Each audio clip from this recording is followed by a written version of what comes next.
from now on. And my brother came out the back door of the house and said that the Japs had bombed Pearl Harbor and we're at war. It sounds a little bit silly, but I was fearful. He said that they had come over with all of these airplanes and had bombed our Navy and had killed many, many people in Hawaii. And I didn't know where or what Hawaii was, but we literally looked at the sky. We literally watched for airplanes, and nothing happened.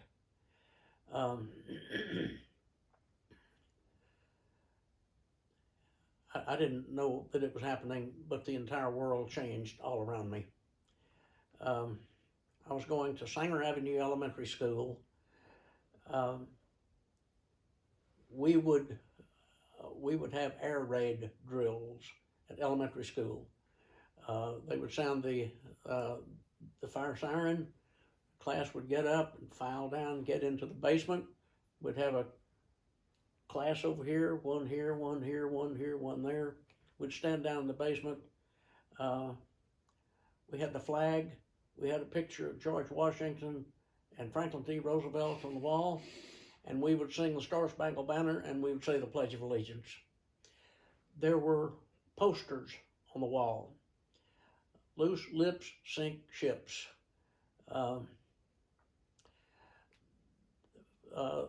The GI was always a guy that looked like Flash Gordon, commonly blonde, and a filthy Jap with one of those little hats that tapered up and granny glasses and buck teeth would have him around the neck and would be stabbing him with one of those daggers that was curved. Mm-hmm. There was I now know there was a propaganda campaign. We were taught to hate the Japanese. I was taught to hate the Japanese, and it took. I hated the Japanese for a long, long time. Finally, there were movies. The Japanese had the GIs all holed up down in a swampy area, and they couldn't charge because the Japanese couldn't charge, even though they had them badly outnumbered. So their strategy was to exhaust them. So their intention was to keep them awake all night. So they would call out about every 10 minutes, "Tonight you die." Well, we had some Japanese neighbors move in next door, and so I thought I should go get out in the hedges and call out, "Tonight you die." But how this story ends, those turned out to be some of the nicest people, some of the most wonderful neighbors that we had. The little girls would do folding paper, origami. Yeah, origami. They would make little things and bring them over to us. They were wonderful people, but I had to work to get over what I had been taught. But what don't you? You're making it sound like questionable.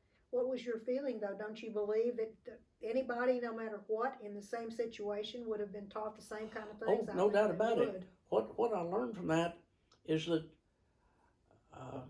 I believe that there is an inherent weakness in human behavior that makes it very easy to teach people to hate and pretty hard to teach them to love. I think it's pretty hard. I think it takes effort, and I think that people a lot smarter than me know that, and they utilize that for their own purposes. This propaganda machine that we had at work had a whole lot harder time getting us to hate the Germans. They tried to teach us to call them Germans for a while, and that didn't work.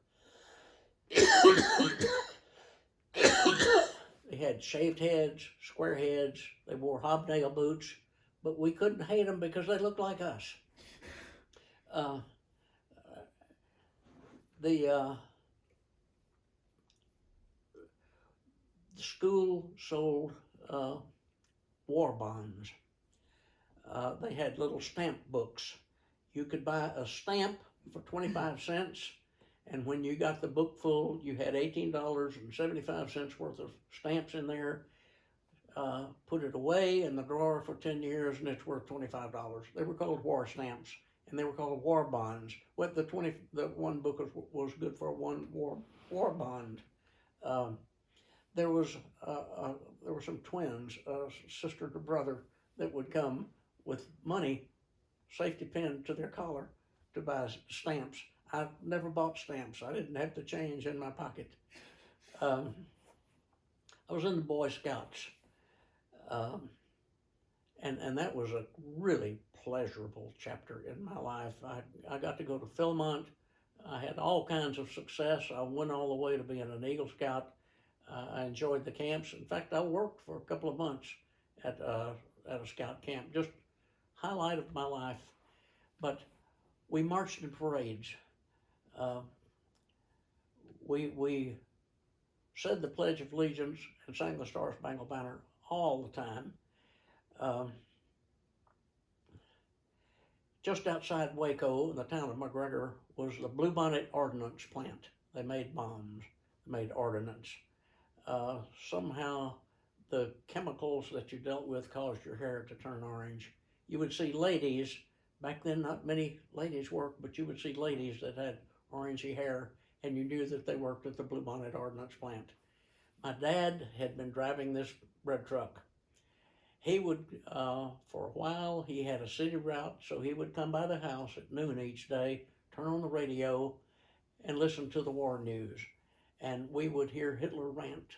They would broadcast some of that on the radio, in German, of course. So we didn't know what he was saying, but we would hear the rant, and we would hear the people answer back with the Sieg Heil.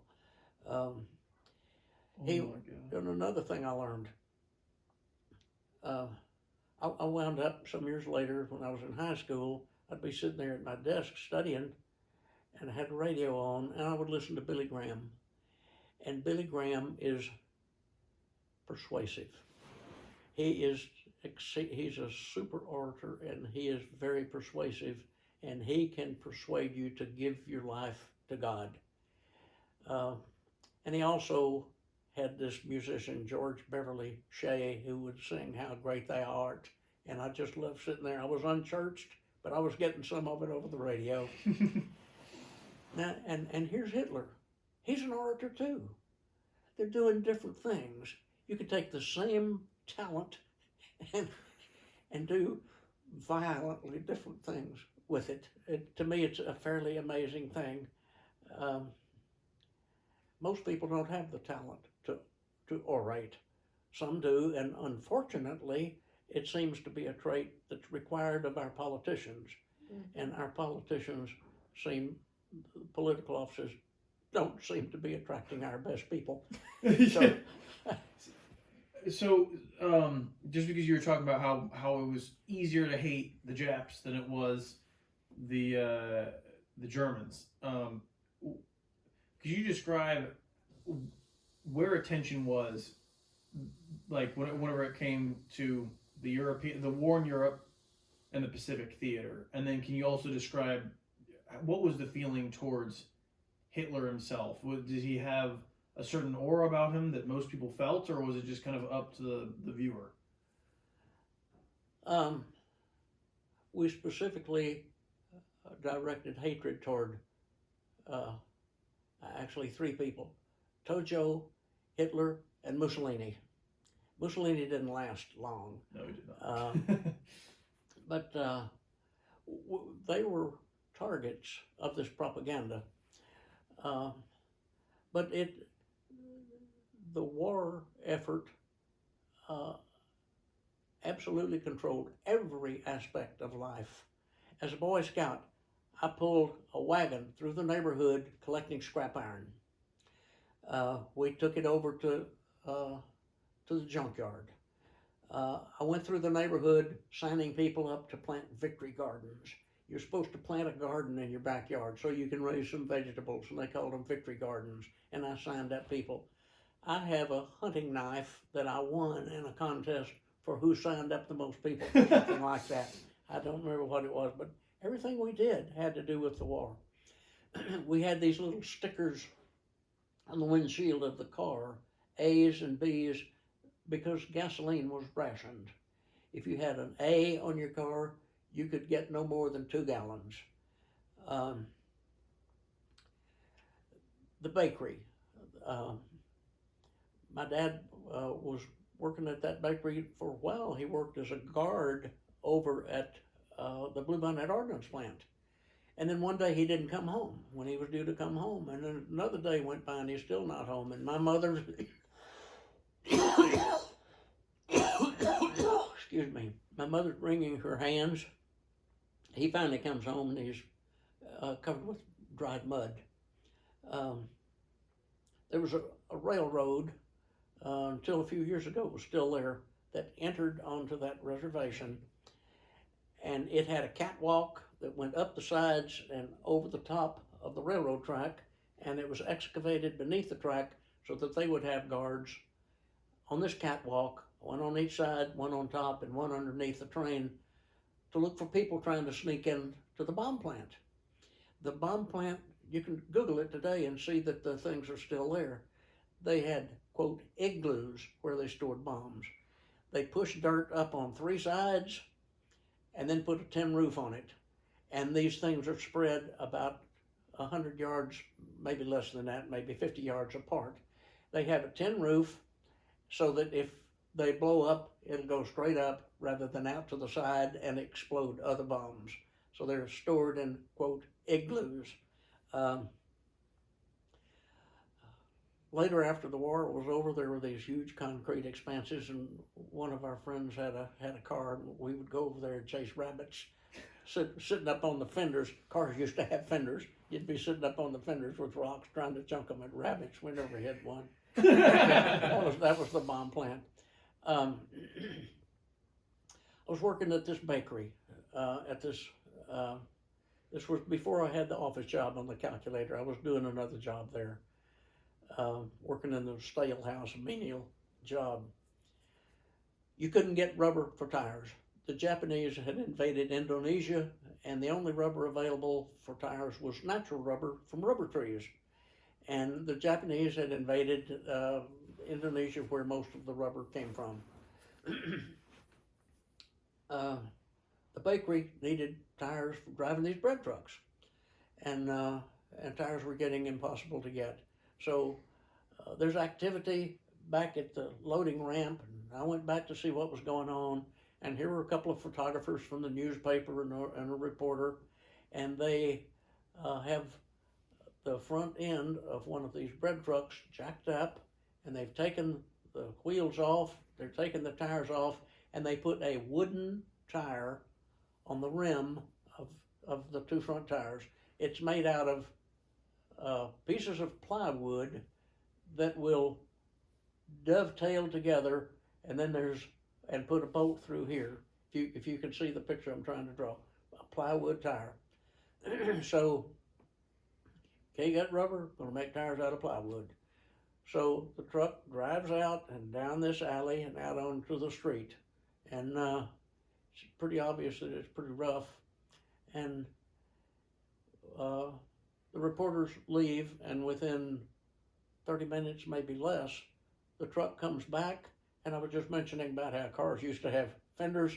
Trucks had fenders out there, and both fenders have broken the wells or the nuts and bolts that hold them, and they're flapping. It was a complete failure. It didn't work. My dad was back driving the bread truck route. The bakery also sold cakes. And nobody knows this, but in all bakery products in the store, there is a mold inhibitor that keeps the bread from molding. I don't know what it is, but it's something that's not bad for you, but it keeps mold from happening. Well, you couldn't get mold inhibitor, and the bakery kept making cakes, which was a mistake. Because my dad has this route, and he goes and puts these cakes out. 2 days later, it was 2 days later, because he's going 2 days on this country route. He goes in and the store manager's just madder than hell, and he said, "I got a box full of crap back there for you. Go take a look at it." And there are all these cakes, bad, moldy.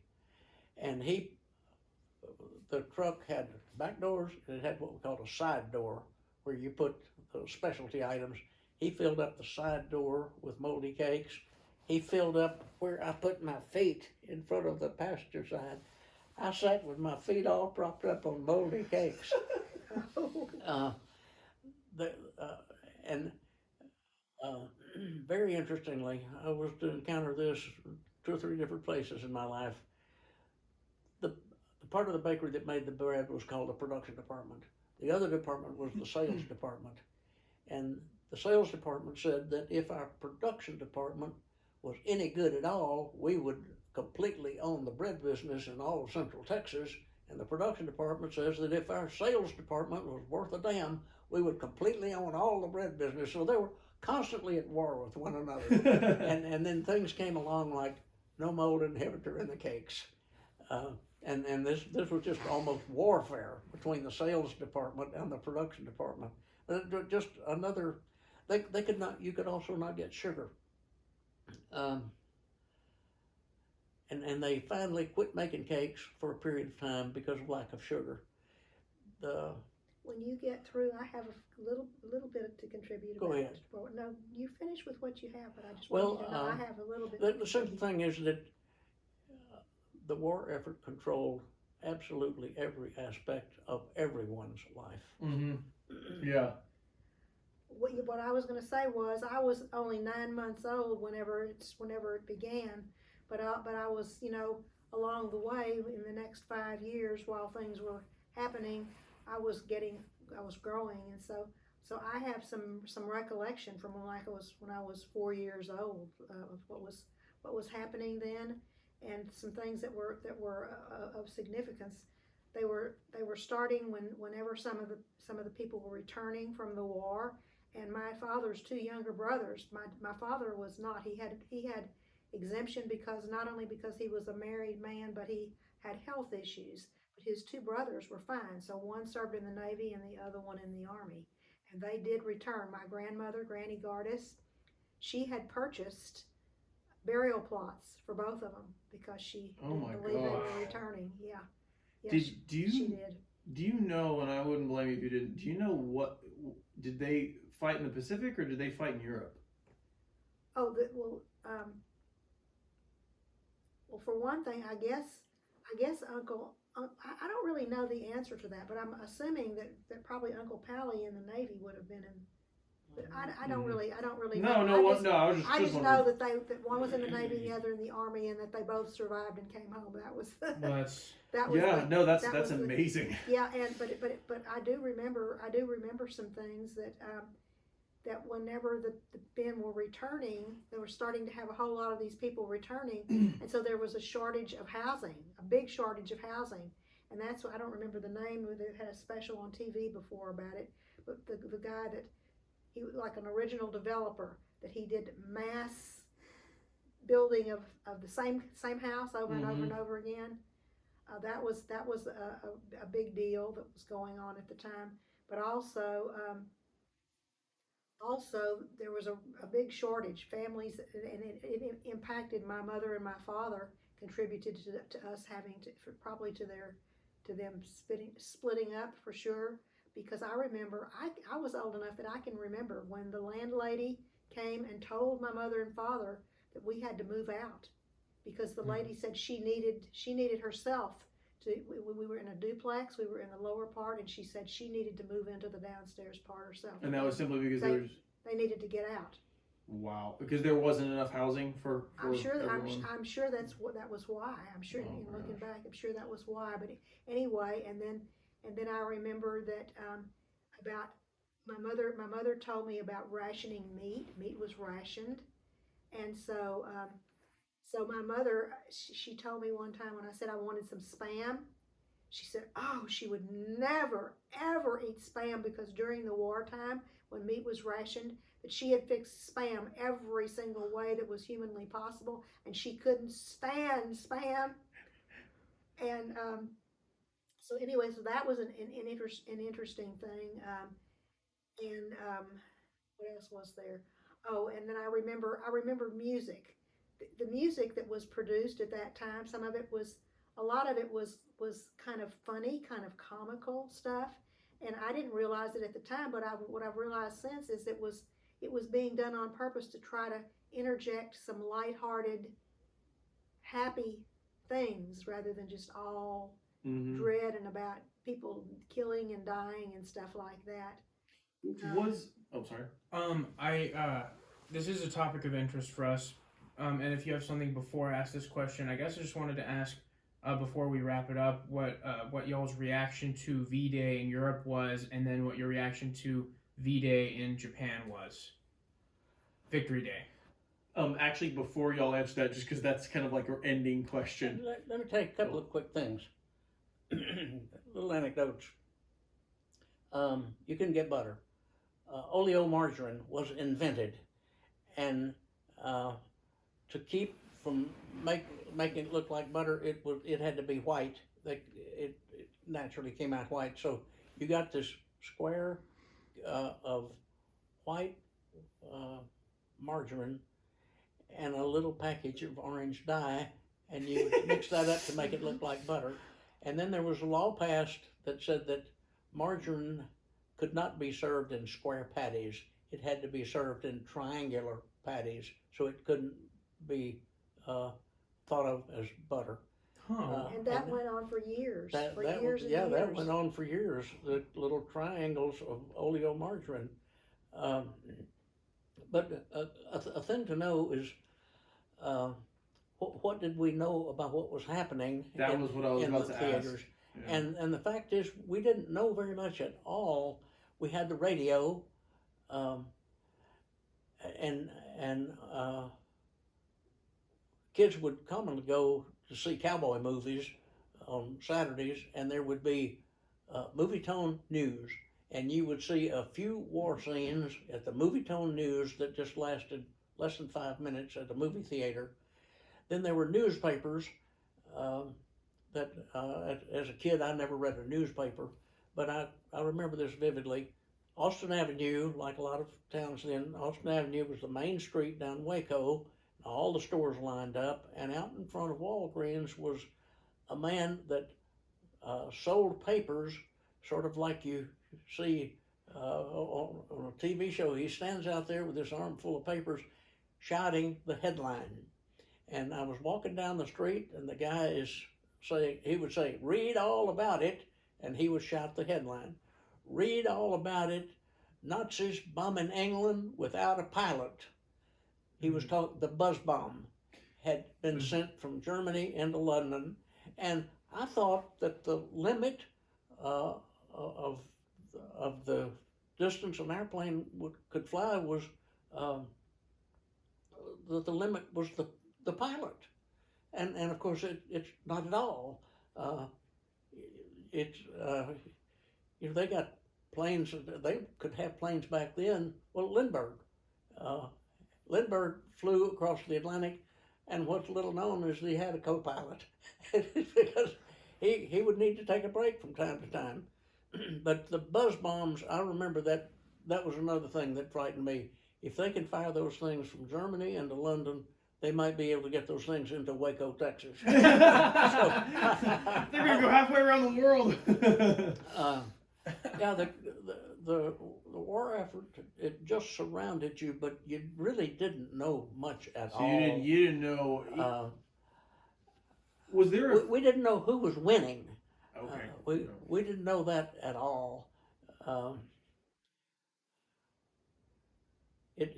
We were just trying to live through it, and everybody was, and this is important. Every living soul in this country was patriotic.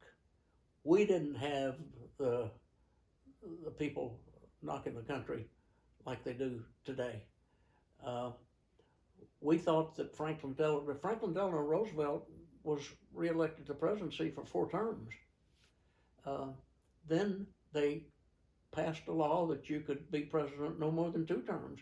but we would have elected Franklin Delano Roosevelt for the rest of his life.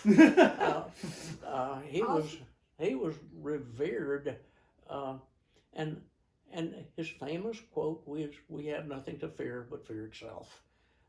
He led this country just extremely well, and he died. Now Harry Truman is our president, and he has a nearly impossible job taking the place of Roosevelt, but he did it, and I think he did it extremely well, and he made the gut-grinding decision to use the bomb and end the war. Mm-hmm. And people talk about how evil we were to have used we'll forever be despised for having been the first ones to have ever used an atomic weapon. What's well known is that a whole lot more people, both in Japan and on our side, would have lost their lives had we not used the bomb. So it was the right decision. Mm-hmm.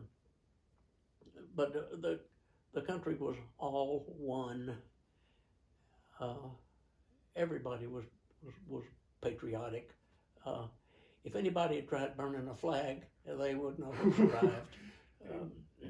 Graham, you were about to say something. I was just going to say there's another family member who was very important in this part. Granddaddy McCullough. Granddaddy McCullough was in the Navy in World War II. Yes, he was actively what did he call it? It was not a work boat. What did he call it? I don't remember. Supplies. It was a ship that carried supplies. That's what it was. Merchant Marine? No, he was in the United States Navy, but he was on a ship that carried supplies. Mm-hmm. They took supplies from one ship to another that were needed. Interesting. And anyway, he served in I can't think of the name of the island. New Caledonia. Yes, New Caledonia, and he used to say all the time that he had to eat. They had nothing but goat meat and sheep meat when he was in New Caledonia. So he wouldn't touch any kind of lamb or anything like that. Wow. He was like Mumsy, but with a different thing. But A little bit like the Spam. yes. So as a closing, what was your takes, or what was y'all's take and everyone else's take on victory in Europe and victory against Japan? You know what? I have no recollection of that. Mm-hmm. No worries. And I definitely don't know. No, as a little girl, I don't know what that was. That was 1945. I would have been 13 years old.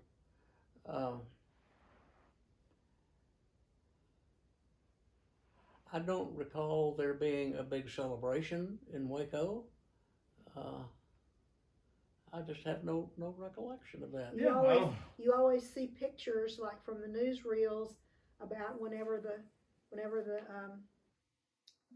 soldiers who returned, whether it was Navy or what, of a big victory, like parades and stuff like that.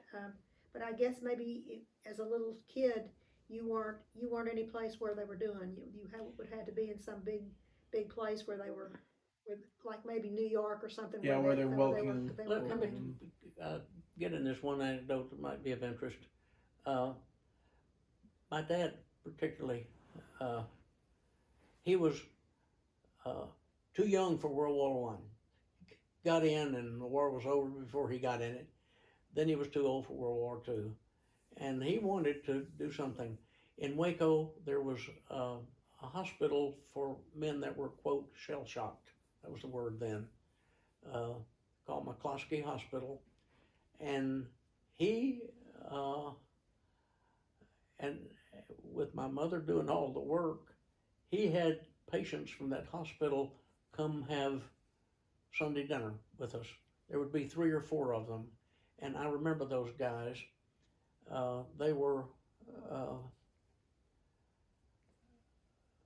they had mental problems as a result of battle fatigue. Hard to find a word for it. One of them I particularly remember wore olive drab windbreaker and when he and I were outside, just the two of us, he pulled that thing open. He opened the windbreaker and showed me these marks, these 1, 2, 3, 5, 1, 2, 3. These, I don't know what you call those marks where you're counting 1, 2, 3, and then that's 5. Tallies. And and there were 20 or 30 of those there. And he said, that one right there almost got me. He was in a tree. He was apparently a rifleman, and he had comments about a couple of the others. He seemed to have remembered each one of those marks. And he was jungle fighting, and he had a rifle, and those were Japs that he had killed, and he was keeping count on the inside. And there weren't 30, but there might have been 20 on there. Wow. And then there was another guy who was from California, and his ambition was to be a Hollywood cowboy. And my dad showed him a Colt pistol that he had, and the guy wanted that pistol really, really badly, and my dad wound up giving him that pistol. And the house was up on piers about that high. You could crawl under it to work on the plumbing. And so you walk through the house and everything bounces in the house. And this cowboy showed us how you fall without rattling the floor. You land first on your ankle, and then on the side of your leg, and then your knee and your thigh, and you roll down like that on your side.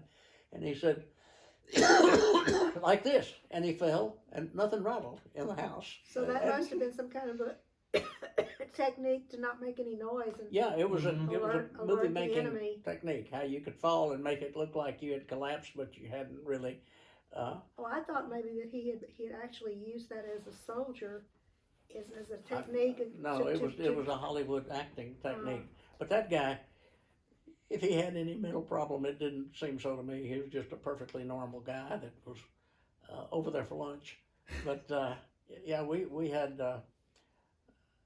most of the time, those guests had very little to say.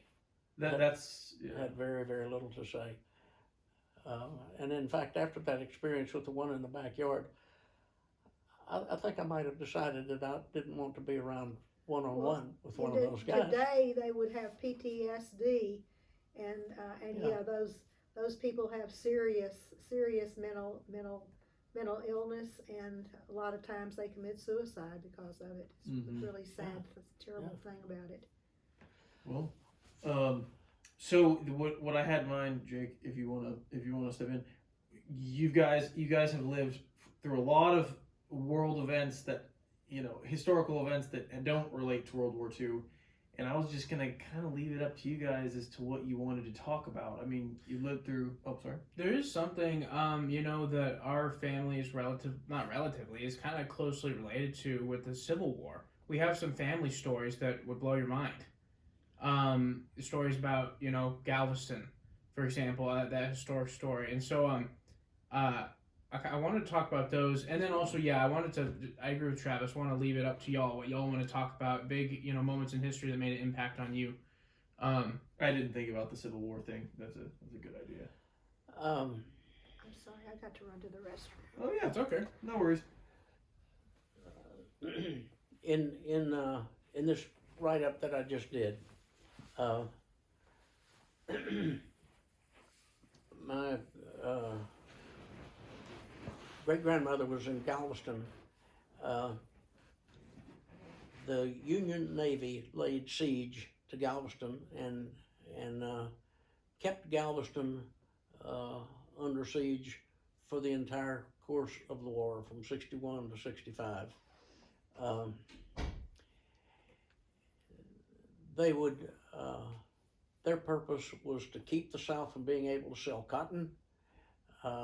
It was a blockade to keep them from being able to sell cotton and get money to run the war on, and also to keep supplies from coming in, although I have no idea that anybody tried to do that. They would occasionally fire shells from the ships into the island, just to let everybody know that they're still there. And they were pretty far offshore. You know, it's a very gradual slope, and so the boat is probably drawing 8, maybe 10 feet of water, so you can't get very close without hit the bottom. So they would fire, and we're back to 400 North Main, the house in Belton, and I was 6 or 8 years old, and my great grandmother, whose name is Bertha Pohl, Pohl, German lady born on a ship. She shares a house with my grandmother Agnes, and I'm set off there for 3 or 4 days, and there was a swing on the front porch. Everybody had a swing on the front porch back then, and Grandmother Berger was a diminutive lady, and her glasses had purple tint in them. So the Austin hippies weren't the first people to invent putting purple in your glasses. And I would sit there on that swing beside her, and she would say that when the shelling started, we would go to the cemetery. And in a few minutes, she would repeat the story. Oh, they would start shelling, and we would go to the cemetery. And she had become senile. She was well into her 80s by then. And that hung in my mind. And so I stumbled onto a really good book. I gave it to Dan. Dan said it was one of the best books he ever read about the Battle of Galveston. And I assumed that there was a single incident when the Yankees shelled Galveston Island and they went to the cemetery. But it turns out that it was every now and then that they did that. And I also thought that they went to the cemetery because the Yankee gunners would avoid shooting at churches and cemeteries. And it turns out that that's not the case. In this book, one of there is a bunch of foreign diplomats in Galveston, and it turns out that it was a bluff, but one of the naval captains of the Yankee ship said that we're going to shell the island, and then the army is on its way, and they're going to invade the island on foot, and the shelling will start in 3 days. And these diplomats got a message out telling them, we will be sheltering ourselves in this convent. It was a strong building, so please avoid firing your shells at the convent. And the captain writes him back and said that no one more than me hates to think of all of the damage that we're going to be doing, more of his bluff, to the people and the buildings of Galveston Island. But you must understand that we have very little control over the trajectory of these shells. So we cannot promise you safe harbor anywhere on that island. If you stay there, then you must run the risk of getting our cannon fire. So they're not that good at aiming these things. And if you think about it, we used to all have BB guns. BBs are round, and they'll move like a baseball. Rifle shells spinning go like a football. They'll follow a sharp trajectory. That said, the reason they went to the cemetery, in my opinion, was one, and you can find it on the map, it's a long way from the shoreline. It's on Broadway and a long way from where the beach is, where the seawall is. And two, you get behind a monument. They had these huge gravestones back then, so you get behind one of those in case a shell does make it that far in. But she would go hide in that cemetery, along with others, when the firing would start. So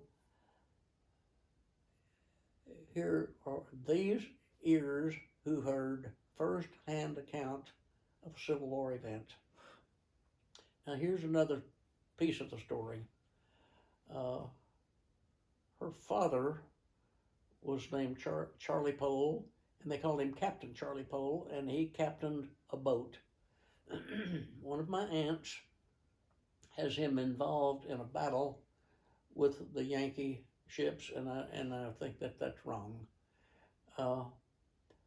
What I do think he did was move supplies at night from the mainland out to the island, because the blockade was preventing Galveston from getting any kind of supplies. And in the whole history, when the shelling first started, a whole lot of people fled the island, so there weren't a lot of people there. Then when the shells didn't do any significant damage, people repopulated the island, and so now they're needing supplies, and Charlie Pole is one of the guys that I'm pretty sure was involved in bringing supplies. And according to this letter written by one of my great aunts, the city gave Charlie Pole a brace of pistols, 2 pistols that had engraving on the handpiece of the pistol.